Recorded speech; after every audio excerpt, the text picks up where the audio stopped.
यो cultural village हो। यसमा धनुषा जिल्लाको मिथिला बिहारी नगरपालिका पुरन्दाहा गाउँमा पर्छ र कल्चरल भिलेज खासमा हामीले मिथिला कल्चर र मधेसको कल्चरलाई झल्काउने गरी सेटअप गरेर चाहिँ आजभन्दा 2-3 दशक अघिको एक्सपिरियन्स लिने गरी सेटअप गरेका छौँ। 12.5 बिघा स्पेसमा छौँ हामी। त्यसमा चाहिँ 9.5 बिघामा फार्मिङ हुन्छ र 3 बिघामा हस्पिटालिटी छन्। अब यहाँ बस्दाखेरि चाहिँ यहाँ उब्जेका अन्नहरू आफैले टिपेर खेतबाट ल्याएर पकाउन पायो। माछापोखरीहरू छन्, फिसिङ गर्न पायो आफैले होइन। त्यसपछि अब यहाँ सर्भ गर्ने अलमोस्ट सबै परिकार हामी आफै यहाँ उत्पादन गर्छौँ र सबै अर्ग्यानिक छन्। त्यसैले यो अब फार्म टु टेबलको कन्सेप्टमा पनि छ। एउटा रिसोर्ट टाइपको कम्फर्ट पनि हामीले दिन खोजेका छौँ एकोमोडेसनमा र खाना पनि हामीले यहीँबाट सामान टिपेर तरकारी यहीँबाट खेतबाट निकालेर अनि पकाउने व्यवस्था गरेका छौँ। कुखुरा, हाँस, त्यसपछि बोका, खसीहरू सबै हाम्रो आफ्नै छ। डेरी प्रोडक्ट पनि आफ्नै छ लोकल गाईको।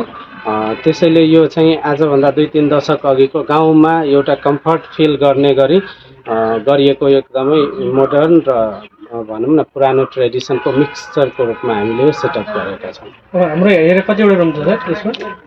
अहिले हामीसँग 18वटा रुम छ। 18वटा रुम, त्यसमा चाहिँ 2टा हामीसँग क्विन साइज बेड भएको छ। त्यसपछि 10वटा चाहिँ डबल बेड भएको छ। डबलमा पनि एउटा 2 जना सुत्न मिल्ने, एउटा सिङ्गल र अर्को चाहिँ 6वटा चाहिँ हामीसँग ट्रिपल बेड छ होइन। ट्रिपल बेडमा पनि एउटा डबल बेड छ, 2टा सिङ्गल बेड छ। अनि त्यसपछि 37 बेड छ हामीसँग टोटल हो। अनि 2टा ट्रेनिङ हल छ। त्यसैले अब यहाँ बसेर रेजिडेन्सियल ट्रेनिङहरू पनि प्लान गर्न छ। अगाडि कन्फरेन्स हल पनि छ।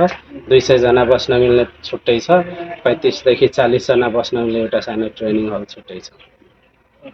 गर्दाखेरि चाहिँ चराहरू चाहिँ एकदमै राम्रोसँग सुन्न पाए, चराहरूको आवाज, यो धेरै चराहरू पाइन्छ यहाँ सर? हो यो चाहिँ अब चारैतिर फार्म फिल्ड छ र बिचमा हाम्रो यो सेटअप भएकोले एकदमै प्रकृतिको नजिक छ र लास्ट 2 इयर्समा हामीले 117 प्रजाति चरा यही कम्पाउन्डभित्र पनि रेकर्ड गरेका छौँ।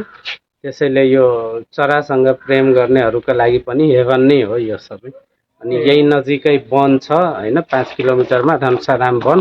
त्यहाँ पनि हामी फरेस्ट वाकमा लग्छौँ, बिहान बर्डिङ गराउन लग्छौँ।